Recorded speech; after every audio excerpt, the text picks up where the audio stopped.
When the Prime Minister asked me to be his representative for Queensland's candidature for the 2032 Olympic and Paralympic Games, I somehow suspect he didn't do so because of my cut physique or my wonderful background of sports elitism.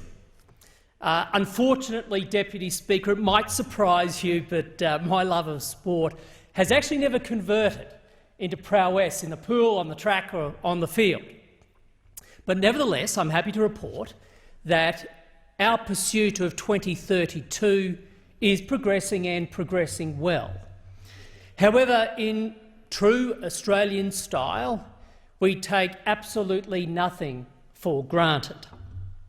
It is nevertheless timely to reflect on why pursuing Games in 2032 is in our national interest. No matter the magical extravaganza that a Games might be, no matter the great human feats of athleticism, a 2032 Games does not represent 2 weeks of a sporting spectacular as much as it represents 2 decades of legacy. A legacy in the lead-up to a Games and a legacy after the Games. That's why we need to continue to pursue a 2032 bid.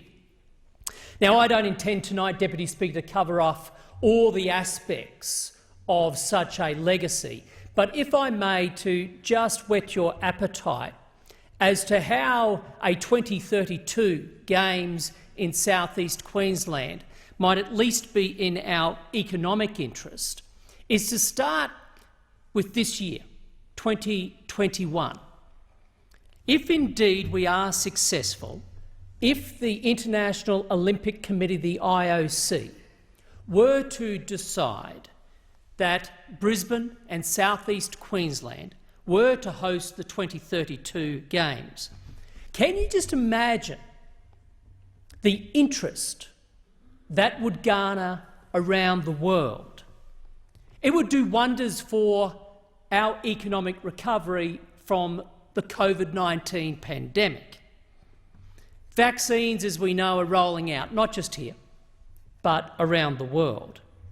If we were to secure the opportunity to host the Games and to secure that opportunity in this very year, it would put us centre stage at a critical time in our economic recovery, allowing us to showcase to the world our track record of managing the pandemic, a record that reinforces our existing reputation for strengths in the natural beauty of our country, a clean and green, stable and secure, safe and healthy, sport-loving country down under.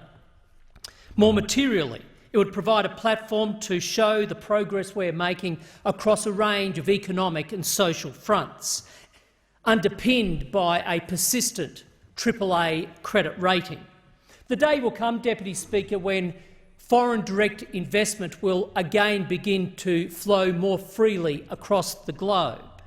And there's an opportunity for Australia to position itself as a safe haven for investment and a place for doing business. As for the Australian tourism sector, can you imagine the shot in the arm it would be for our tourism operators if, as international borders began to open, we were to be announced as the host of the 2032 Games?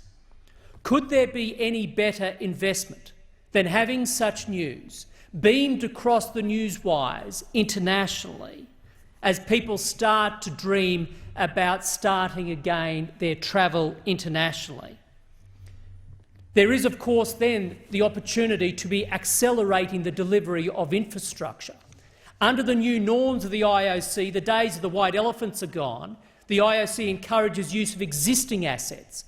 But southeast Queensland is growing at such a pace that we do need infrastructure, and there's nothing better than a deadline to get it going. And so, as time goes on, the broader legacy will be laid out, but this is certainly worth continuing to progress. Thank you, Deputy Speaker.